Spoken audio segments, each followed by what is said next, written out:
Contemporary issues में आज हम एक बहुत इम्पॉर्टेंट इशू डिस्कस करेंगे।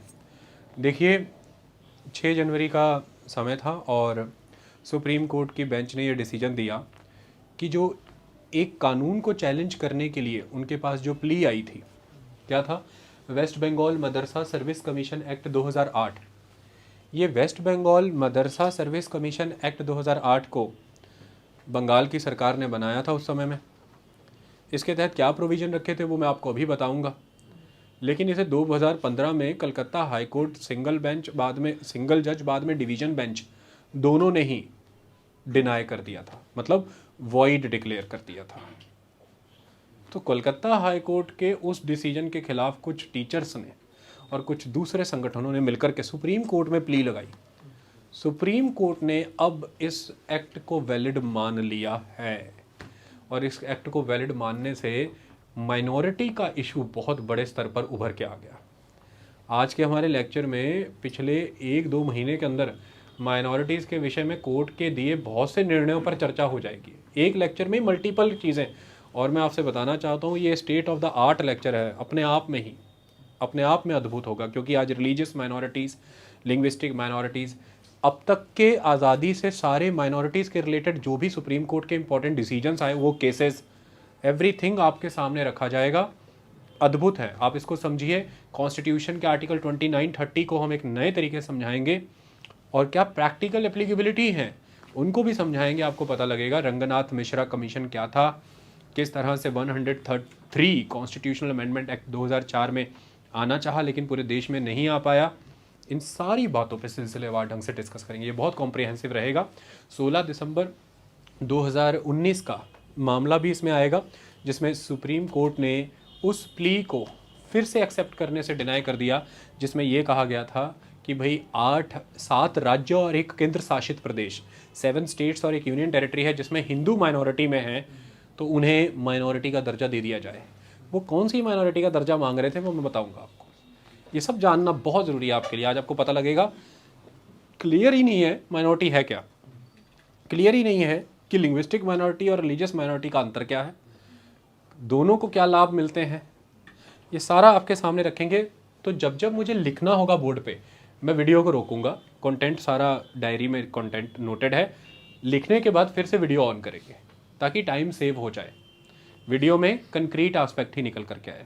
ओके, शुरुआत यहाँ से करता हूँ, थोड़ी कहानी आपको समझाता हूँ कि ये एक्ट किस चीज़ की बात कर रहा था। सबसे पहले तो डिसीजन अरुण मिश्रा और यू ललित की बेंच के द्वारा दिया गया है सुप्रीम कोर्ट से, और उन्होंने कहा है कि वेस्ट बंगाल मदरसा सर्विस कमीशन एक्ट 2008 बना रहेगा, इसको निरस्त या वॉइड डिक्लेयर नहीं किया जाएगा। ये बात समझ में आ गई? क्या कहता है ये एक्ट, ये समझते हैं। देखिए, ये एक्ट ये कहता है कि इस एक्ट के तहत एक कमीशन बनेगा, जिस कमीशन के पास कुछ पावर्स होंगी। किस तरह की पावर्स होंगी? देखिए, बंगाल के अंदर मदरसास बने हुए हैं, और अगर मैं मदरसा की बात करूं तो ये एजुकेशन पर्पसेस से होते हैं, और मुस्लिम सोसाइटी में कहूं तो इन्हें स्कूल भी कह सकते हैं। तो मदरसा स्कूल जिन्हें हम कहते हैं, शिक्षा के केंद्र होते हैं। और मदरसास को माइनॉरिटी इंस्टीट्यूशंस का दर्जा मिला हुआ है। कौन से इंस्टीट्यूशंस का दर्जा मिला है? Minority institutions. इनसे जुड़ी आज सारी पॉलिटिक्स क्लियर हो जाएगी, पता लग जाएगा अलीगढ़ मुस्लिम यूनिवर्सिटी और जामिया मिसलिया इस्लामिया को लेकर के क्या विवाद रहता है, क्यों केंद्र सरकार की तरफ से कभी नोटिस नहीं आया, लेकिन अफवाहों के बाज़ार गर्म होते रहते हैं कि अलीगढ़ मुस्लिम यूनिवर्सिटी और जामिया मिलिया इस्लामिया का माइनॉरिटी स्टेटस अब चला जाएगा। तो क्या फ़र्क पड़ेगा, आपके क्या फ़ायदे या नुकसान है जिसकी वजह से ये कैंपेन बने रहते हैं, उस संप्रदाय के क्या नुकसान है जिसकी वो यूनिवर्सिटी है। सारी खबरें, मैंने कहा ना, ऑल इन ऑल अब तक का भारत का माइनॉरिटी सिस्टम सारा डिस्कस कर लेंगे। इसी सीक्वेंस में आगे लेक्चर लाएंगे, वो लेक्चर्स होंगे minority issues problems, minority problems पे, माइनॉरिटी के इश्यूज क्या हैं उस पर डिस्कस करेंगे। अभी ये समझिए, तो ये माइनॉरिटी इंस्टीट्यूशंस डिक्लेयर्ड है, आई बात समझ में? और माइनॉरिटी इंस्टीट्यूशंस डिक्लेयर्ड है तो इसका मतलब ये है कि इनके ऊपर लागू होता है आर्टिकल 30। आर्टिकल 30 किसका पार्ट है? आर्टिकल 30 पार्ट 3 में आता है कॉन्स्टिट्यूशन के, और पार्ट 3 में क्या आते हैं? Fundamental rights. तो ध्यान से देखें तो आर्टिकल 30 फंडामेंटल राइट है, मौलिक अधिकार है। क्यों होते हैं मौलिक अधिकार और क्या सिस्टम होता है वो भी हम डिस्कस करेंगे। तो ये मौलिक अधिकार हैं। आप सबका फंडामेंटल राइट आप सबको बहुत याद है, आर्टिकल 19 बोलने की आज़ादी, फ्रीडम ऑफ एक्सप्रेशन, उसी के तहत आती है फ्रीडम ऑफ प्रेस भी। फिर article 21 right to dignified life, जीने का अधिकार है, उसी में आता है article 21A right to education. फिर आर्टिकल 15, आर्टिकल 16 एजुकेशन में और जॉब्स में कोई डिस्क्रिमिनेशन ना करना। इसी तरह से आर्टिकल 17, 18 जो टाइटल्स और अनटचेबिलिटी को एंड करते हैं। इस तरह से ये सारे आर्टिकल्स हैं, ये फंडामेंटल राइट का पार्ट है। आर्टिकल 25 धर्म की आज़ादी देता है। आर्टिकल 30 रिलीजियस और लिंग्विस्टिक माइनॉरिटी को इंस्टीट्यूशन इस्टेब्लिश और एडमिनिस्टर करने की आज़ादी देते हैं। और जब हमने ये कहा कि मदरसा माइनॉरिटी इंस्टीट्यूशन में आते हैं तो आर्टिकल 30 में कवर होते हैं, और सुप्रीम कोर्ट का ये निर्णय आर्टिकल 30 को फिर से देखने को मजबूर करता है। और ये बहुत बड़ा प्रश्न बनता है कि आप आर्टिकल 30 को किस नई लाइट में देख रहे हैं।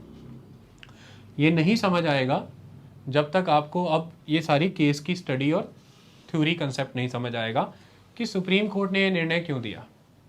ध्यान से देखिए, आर्टिकल 30 हमने क्यों रखा, उसका पर्पज़ ये था कि जो सोसाइटी है कंट्री में, डिफरेंट कल्चरल ग्रुप्स हैं, जो कल्चर रिलीजन से आता है, लैंग्वेज से आता है, कस्टम मैनर से आता है, ये सारी चीज़ों से जुड़ करके बनता है।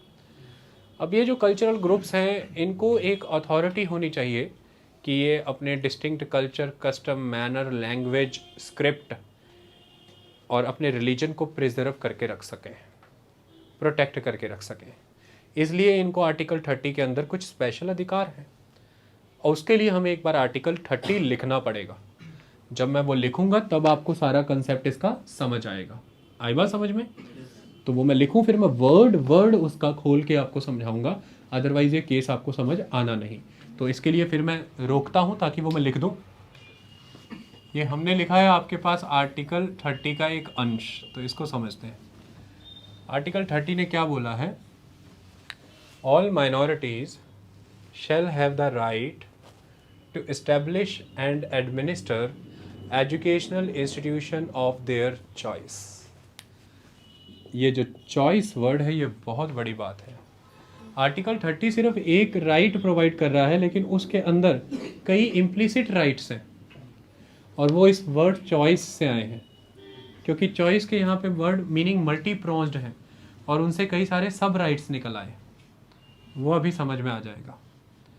मतलब सबसे पहले तो ये समझना होगा कि कौन सा इंस्टीट्यूशन माइनॉरिटी इंस्टीट्यूशन होगा, सब उसको आपको इस्टेब्लिश करना है, और सेकेंडली आप ही उसको एडमिनिस्टर भी कर रहे हैं, यानी कि इस्टेब्लिशमेंट और एडमिनिस्टर ये दोनों कंजंक्शन में चलते हैं। किस में चलते हैं? कंजंक्शन, एक साथ चलते हैं। मतलब क्या है इसका कि अगर वो इंस्टीट्यूशन किसी और के द्वारा एस्टेब्लिश्ड है और आप एडमिनिस्टर कर रहे हैं उसको, तो आर्टिकल 30 के लाभ आपको नहीं मिलेंगे। जैसे आज़ादी के पहले बहुत से ऐसे इंस्टीट्यूशन एस्टेब्लिश हुए, चाहे वो सिखों के थे, चाहे मुस्लिमों को थे, चाहे ज़ोरोस्ट्रियन पारसियों के, चाहे बुद्धों के या जैनों के, और आप उन्हें एडमिनिस्टर कर रहे हैं। इस्टेब्लिश किसी ने किए और कभी किसी डेट में हुए हैं, लेकिन आप उन्हें एडमिनिस्टर कर रहे हैं, और उस एडमिनिस्ट्रेशन के नाम पर आप उस पर अथॉरिटी चाहते हैं आर्टिकल 30 के राइट की, तो वो आपको नहीं मिलेगा। शर्त ये है कि आप इस्टेब्लिश करें, तो आप उसे एडमिनिस्टर भी करिए, तो आपको फिर आर्टिकल 30 के फ़ायदे मिलेंगे। तो इसको हमेशा कंजंक्शन में पढ़ना है। ये इसलिए बताया मैंने कि अलीगढ़ मुस्लिम यूनिवर्सिटी की अगर इशू की बात करूं तो आप कहाँ फंस जाते हैं कि अलीगढ़ मुस्लिम यूनिवर्सिटी, आपको पता है कि 1875 में सर सैयद अहमद खान ने Mohammedan Anglo oriental college, MAOM, Mohammedan Anglo oriental college बनाने का काम किया। लेकिन समय आगे बढ़ने पर 1920 में इसको यूनिवर्सिटी एक्ट के तहत यूनिवर्सिटी बनाने का काम किया, उस समय के सेंट्रल लॉज के अकॉर्डिंग। तो अब आप एक बात देखिए कि मोहम्मदन एंग्लो ओरिएंटल कॉलेज का यूनिवर्सिटी तक का सफ़र अलग है। जब ये कॉलेज था तो जिन्होंने इस्टेब्लिश किया था वो एडमिनिस्टर भी कर रहे थे, लेकिन जैसे ही यूनिवर्सिटी हुआ तो ये सेंट्रल लॉज के तहत इस्टेब्लिश हुआ है। अब 1920 के सेंट्रल लॉज के तहत इस्टेब्लिश हुआ है।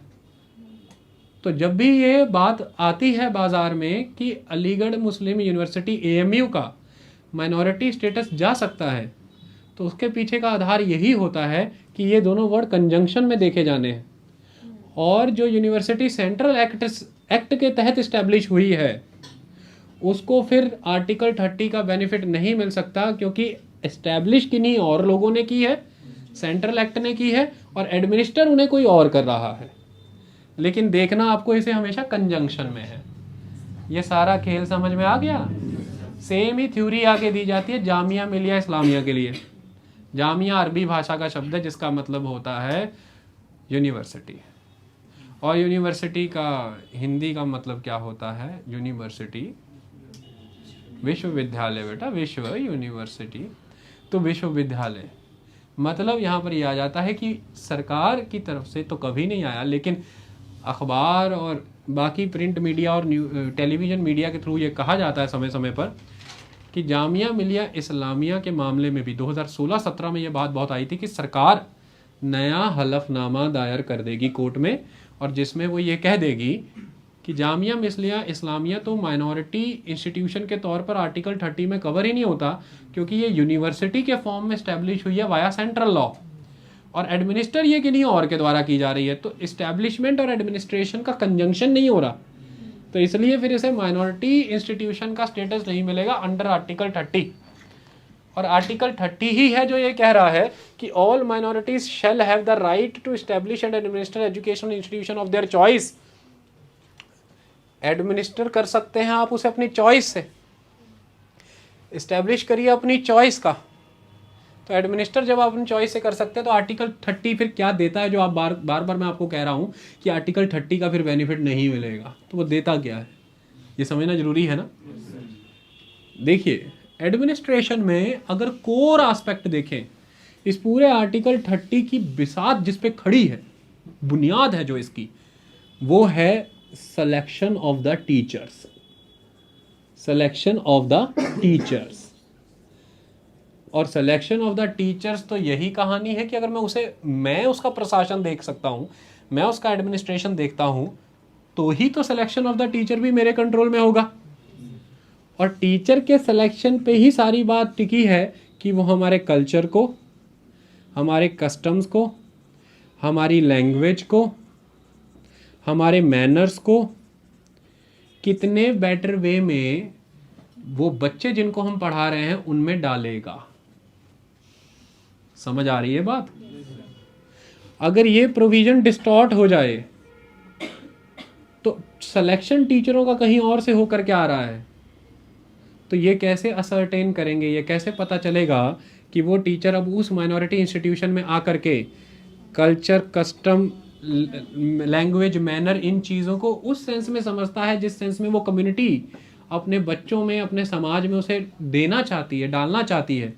तो सारा का सारा पर्पस ही डिस्टॉर्ट हो गया आर्टिकल 30 का, क्योंकि आर्टिकल 30 का पर्पस ही ये था कि डिस्टिंक्ट कल्चर, कस्टम, मैनर को प्रिजर्व और प्रोटेक्ट करता है हमारा कॉन्स्टिट्यूशन। आई बात समझ में? आर्टिकल 30 की ज़रूरत क्यों है सब कुछ बताऊंगा, कुछ छोड़ूंगा नहीं। अभी तो भूमिका बंध रही है, ये इतनी बात समझ में आई। अब इसमें सबसे इंपॉर्टेंट बाकी की चीज़ें क्या हैं, इसके अलावा और क्या चीज़ें आ जाती हैं। अभी तक मैं माइनॉरिटी वर्ड यूज़ कर रहा हूँ, मैंने रिलीजियस और लिंग्विस्टिक माइनॉरिटी वर्ड यूज़ नहीं किए। वो बताऊँगा जब माइनॉरिटी क्या होती है तब मैं आपको बताऊँगा। ये इतना समझाया क्योंकि कलकत्ता का केस बताना था। ताकि कलकत्ता केस समझ आए, फिर इस पे तो अभी बहुत डिटेल में चर्चा होनी है। वेस्ट बंगाल मदरसा सर्विस कमीशन एक्ट 2008 ये कहता है कि एक कमीशन बनेगा, उस कमीशन के पास ये पावर होगी कि ये जो मदरसाज हैं जो कि माइनॉरिटी इंस्टीट्यूशंस हैं और इनको आर्टिकल 30 का बेनिफिट मिला है, तो इनकी अपनी मैनेजमेंट कमेटियां हैं जिसे हम मदरसा मैनेजमेंट कमेटी कहते हैं।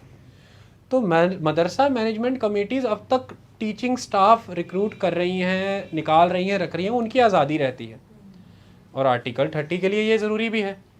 लेकिन 2008 का ये कानून कहता था कि ये जो कमीशन है ये टीचर्स रिकमेंड और नॉमिनेट करेगा और वो रिकमेंडेड और नॉमिनेटेड टीचर्स को ही मैनेजमेंट कमेटियां अपॉइंट करेंगी मदरसे की।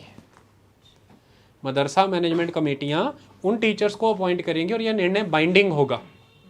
2008 का वेस्ट बंगाल मदरसा सर्विस कमीशन एक्ट कहता था कि कमीशन बनाया जाएगा, इस एक्ट के तहत वो कमीशन नॉमिनेशन रिकमेंडेशंस देगा मैनेजमेंट कमेटियों को और मैनेजमेंट कमेटी फिर उन टीचर्स को भर्ती करेंगी।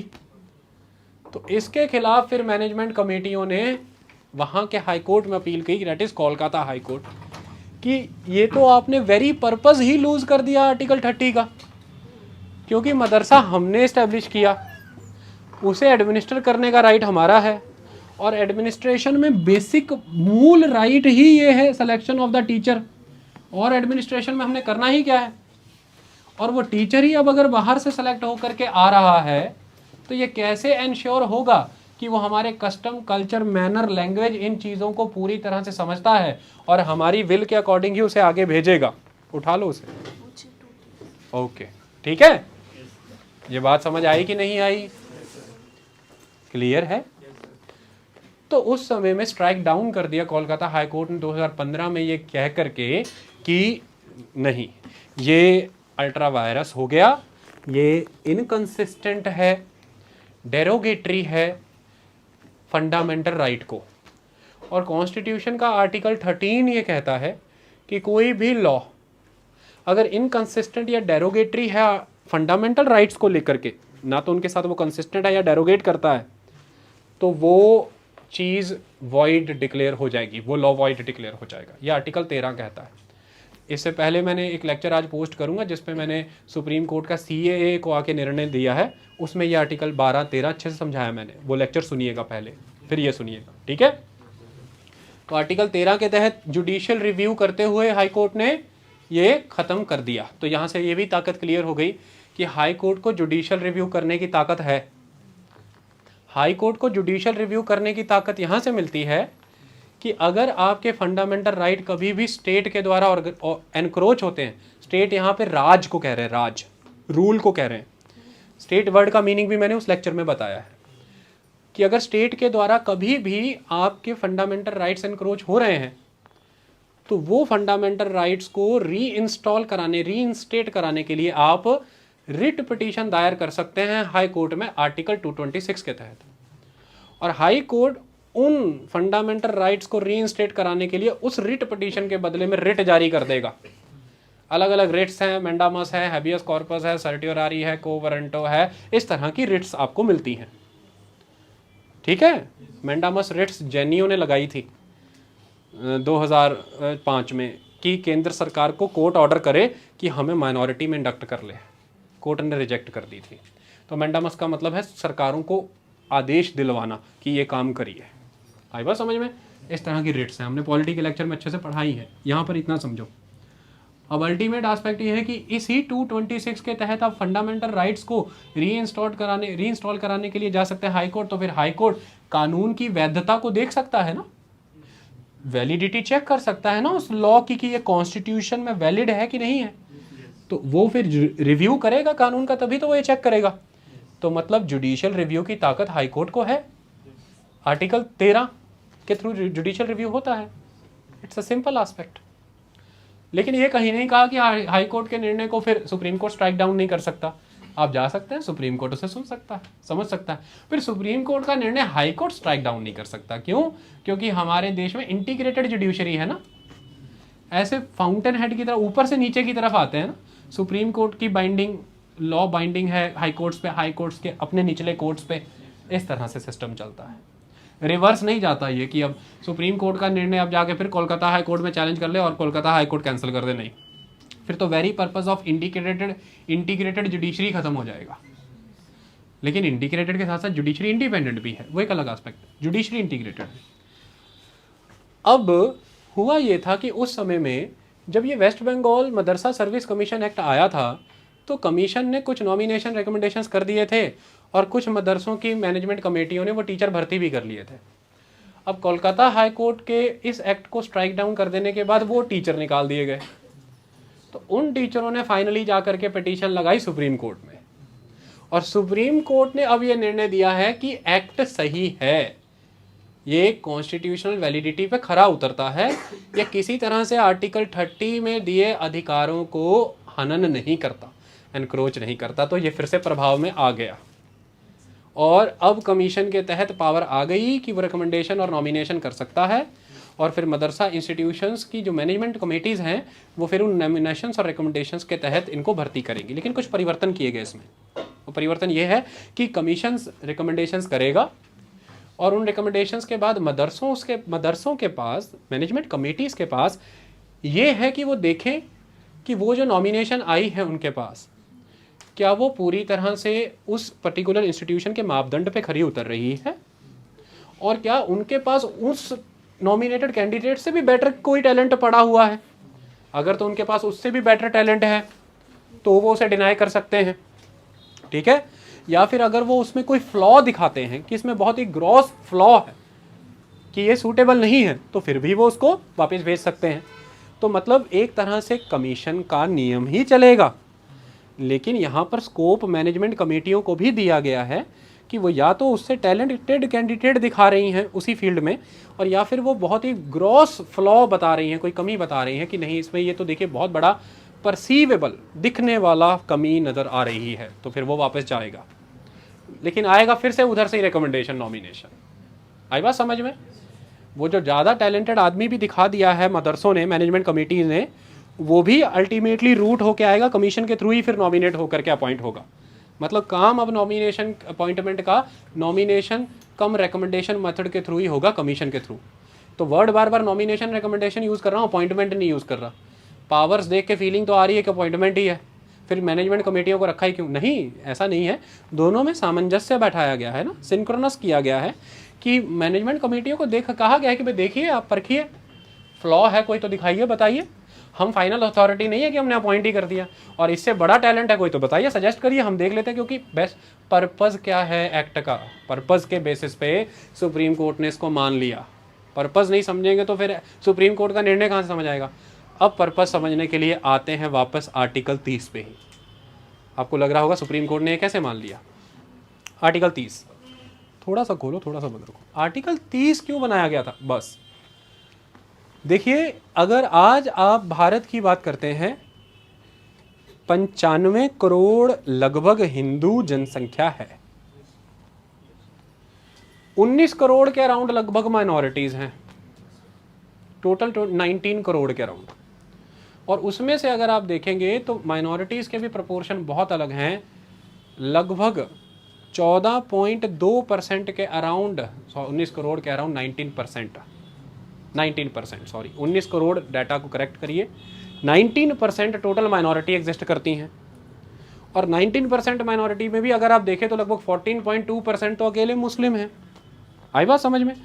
तो मुस्लिम बड़े पैमाने पर माइनॉरिटी में भी एक अच्छी जनसंख्या रखते हैं, जैसे हम माइनॉरिटीज़ की मेजॉरिटी कह लेंगे कि माइनॉरिटियों में कोई मेजॉरिटी में है तो वो मुस्लिम्स हैं, और बहुत ओवरवेलमिंग मेजॉरिटी में है। मतलब इंडोनेशिया के बाद विश्व में मुसलमानों की सबसे बड़ी जनसंख्या भारत में है, लगभग 25 करोड़ के अराउंड, लगभग 25 करोड़ के अराउंड। और थोड़े समय में वर्ल्ड का लार्जेस्ट मुस्लिम पॉपुलेशन कंट्री भी हो जाएगा।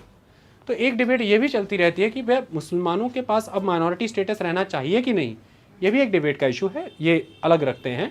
अभी हम इस कंसेप्ट को समझते हैं। ओके, ये क्यों रखा गया था? आप एक ऐसी कंट्री में हैं जिसमें एक बहुत ही बड़ी ओवरवेलमिंग मेजॉरिटी है हिंदूज की,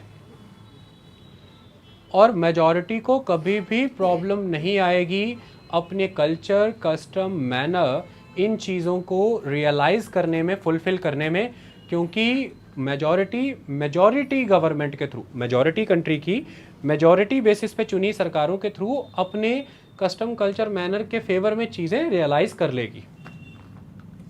समझ आ रही बात?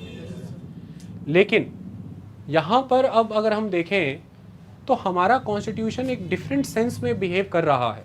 वो क्या? कॉन्स्टिट्यूशन यहाँ पर सरकारों को एनकरेजिंग अगर हम बात करें कि एनकरेज कर रहा है कि वो माइनॉरिटीज़ के फेवर में काम करें, इसकी बजाय कॉन्स्टिट्यूशन सरकारों को टॉलरेंट रहने की शिक्षा दे रहा है।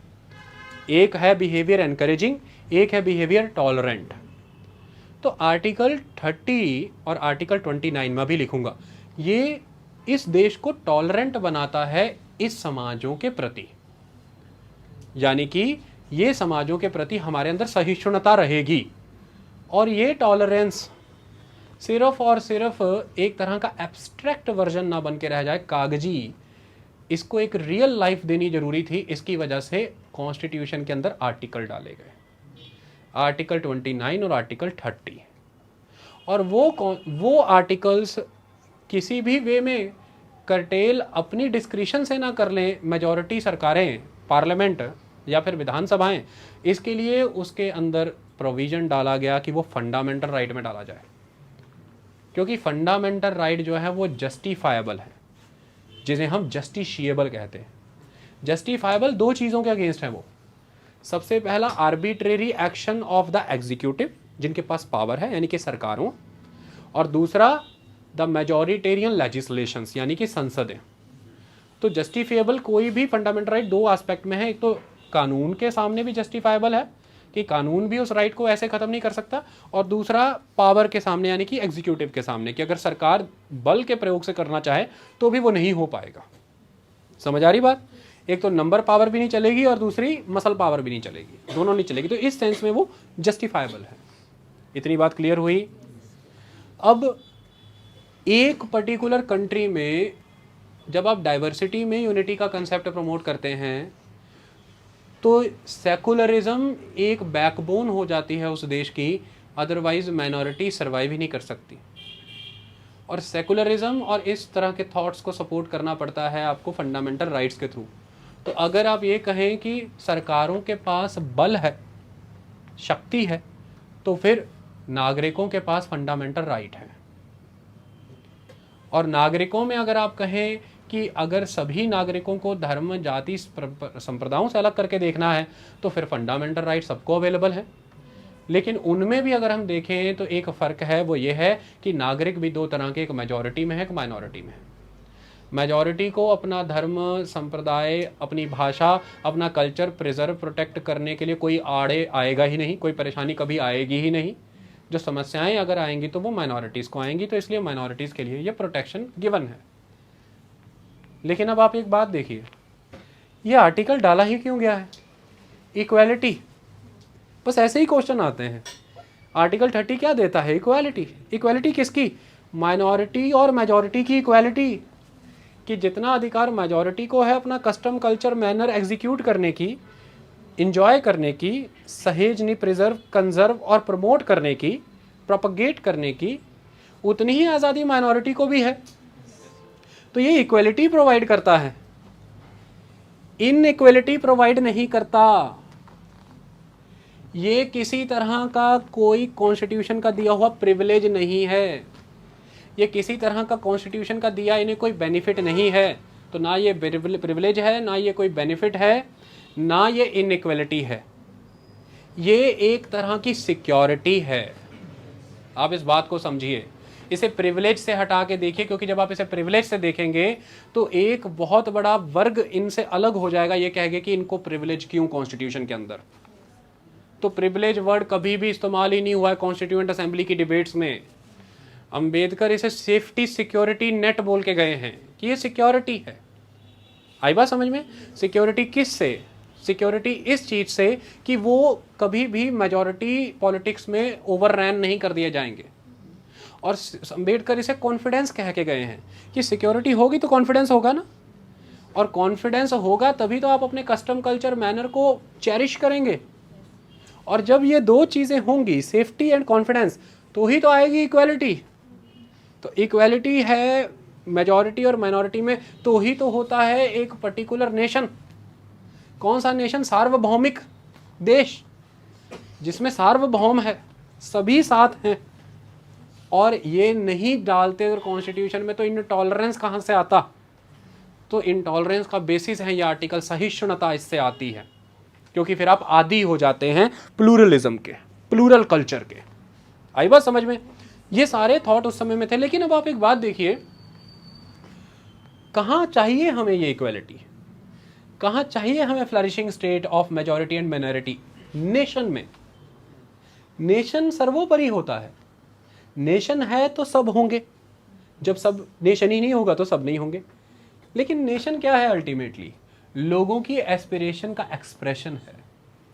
अगर कोई पर्टिकुलर कंट्री या कोई पर्टिकुलर लैंड, ज्योग्राफिकल एरिया, या कोई पर्टिकुलर कम्युनिटी, सोसाइटी आपकी एस्पिरेशंस को एक्सप्रेस ही नहीं होने दे रही, तो आपके लिए वो नेशन थोड़ी ना हुआ। नेशन आपकी एस्पिरेशंस का एक्सप्रेशन होता है कि आप क्या सोचते हैं, कैसे विकसित होना चाहते हैं, किस दिशा में विकसित होना चाहते हैं। आई बात समझ में? इसीलिए ऐसे में नेशन भी बनाए रखना जरूरी है। तो कॉन्स्टिट्यूशन ने जब आर्टिकल 30 रखा है, ये अपने आप में एक इक्विलिब्रियम के बेसिस पे खड़ा है। किसके दम पे खड़ा है? इक्विलिब्रियम के दम पे खड़ा। और इक्विलिब्रियम दो चीज़ों में रखना है हमेशा, दो चीज़ों में ऑलवेज इक्विलिब्रियम रखना है। वो किन चीज़ों में रखना है, इधर समझिए।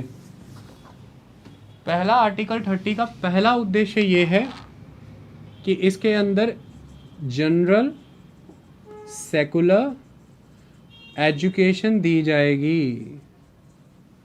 ये क्लॉज क्यों है? इसका पर्पस है कि एक्सीलेंस इन एजुकेशन बनानी है।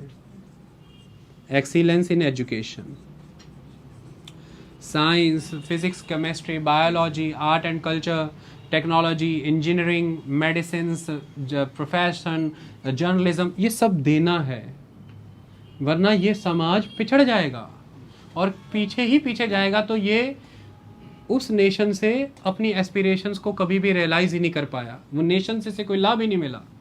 तो फिर कैसा नेशन दे दिया हमने इन्हें? तो इसलिए एक जनरल सेकुलर एजुकेशन होगी। Secular education provision is very very important. और आप जाइए अलीगढ़ मुस्लिम यूनिवर्सिटी, देखिए एजुकेशन का लेवल वहाँ पर, सेकुलर एजुकेशन ऑब्जर्व करिए आप, फैकल्टी जब काम करती है। जाइए आप जामिया मिलिया इस्लामिया, क्यों आज नॉन माइनॉरिटीज़ वहाँ एडमिशन लेना चाहते हैं? कभी दिमाग में नहीं आया? नॉन माइनॉरिटीज़ वहाँ एडमिशन क्यों लेना चाहते हैं? Due to their high standards. Look at the standards established by them.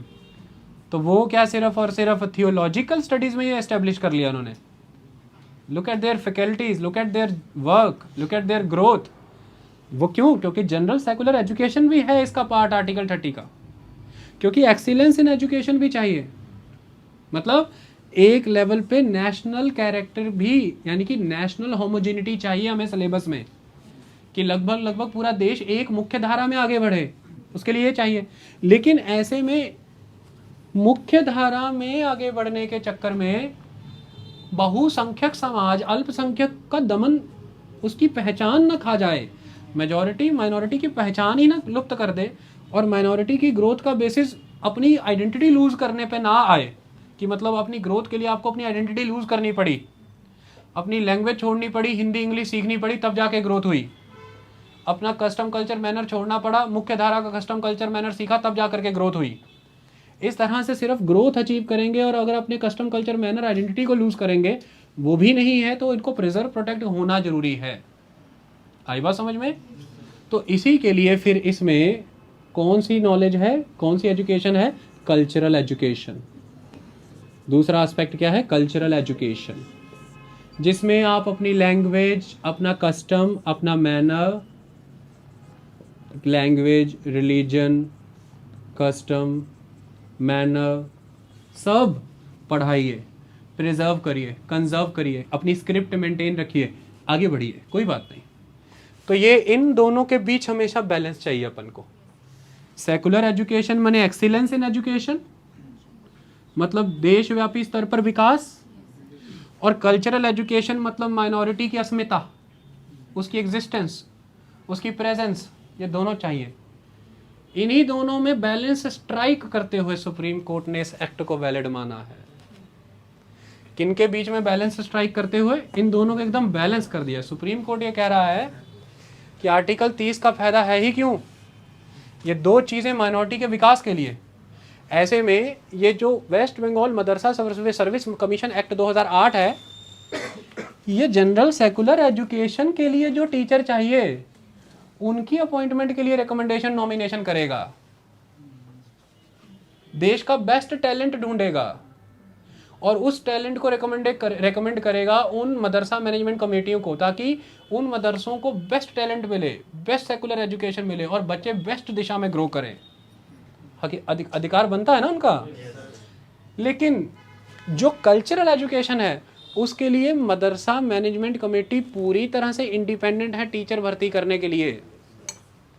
उन्हें जो टीचर सुटेबल लगता है, जो उनकी, क्योंकि अगर सुप्रीम कोर्ट ने ये लाइन बोली कि अगर टीचर ऐसा भर्ती कर दिया जाए जो उनकी थियोलॉजी, उनके कस्टम, उनके कल्चर, मैनर से अफिनिटी ही नहीं रखता, तो वो बेस्ट कल्चर और बेस्ट सेंटीमेंट उन बच्चों में इम्पार्ट नहीं कर पाएगा जिसके लिए वो कम्युनिटी स्ट्राइव कर रही है, प्रयास कर रही है। इसलिए ये आज़ादी उसी के पास छोड़िए, मैनेजमेंट कमेटी तय करेगी। तो मैनेजमेंट कमेटी तय, तो इसलिए सुप्रीम कोर्ट कहता है कि आर्टिकल 30 की मूल भावना के विरोध में तो ये एक्ट जाता ही नहीं, क्योंकि मूल भावना ये थी माइनॉरिटी की आइडेंटिटी बनाए रखना, उसको प्रिजर्व करना, कंजर्व करना, उसके डिस्टिंक्ट कल्चर, कस्टम, मैनर को, और वो प्रिजर्व हो रहा है क्योंकि अपॉइंटमेंट के अधिकार मदरसा कमेटियों के पास ही रहेंगे और वो चॉइस है उनकी। और दूसरा वो कह रहे हैं कि आर्टिकल 30 में ये भी तो था, जब कॉन्स्टिट्यूएंट असेंबली बन रही थी 26 जनवरी 1950 को, जब संविधान लागू किया गया,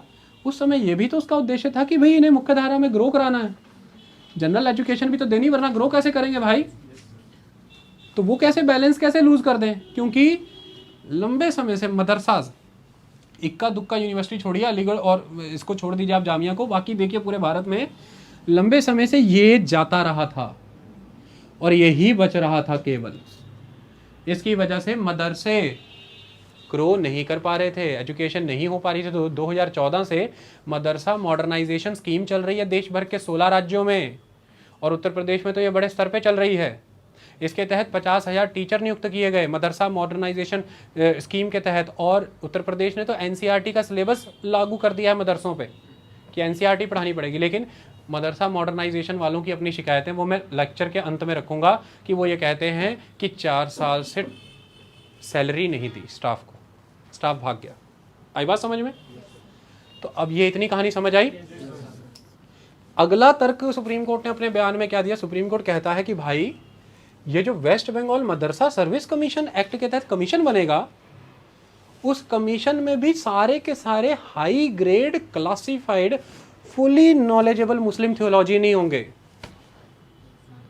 उसमें भी मुस्लिम थियोलॉजियन होंगे ना, हाई ग्रेड, पढ़े लिखे, अल्टीमेट टैलेंटेड।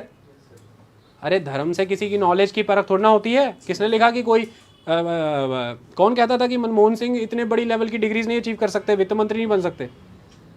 धर्म से शिक्षा नहीं आती, शिक्षा आपकी इच्छा से आती है, आपके परिश्रम और पुरुषार्थ से आती है। तो मुद्दे की बात यह है कि एक से एक highly classified top class theologian उसमें होंगे, और उन्हीं थियोलॉजियन से लैस वो कमीशन नॉमिनेशन और रिकमेंडेशन भेज रहा है।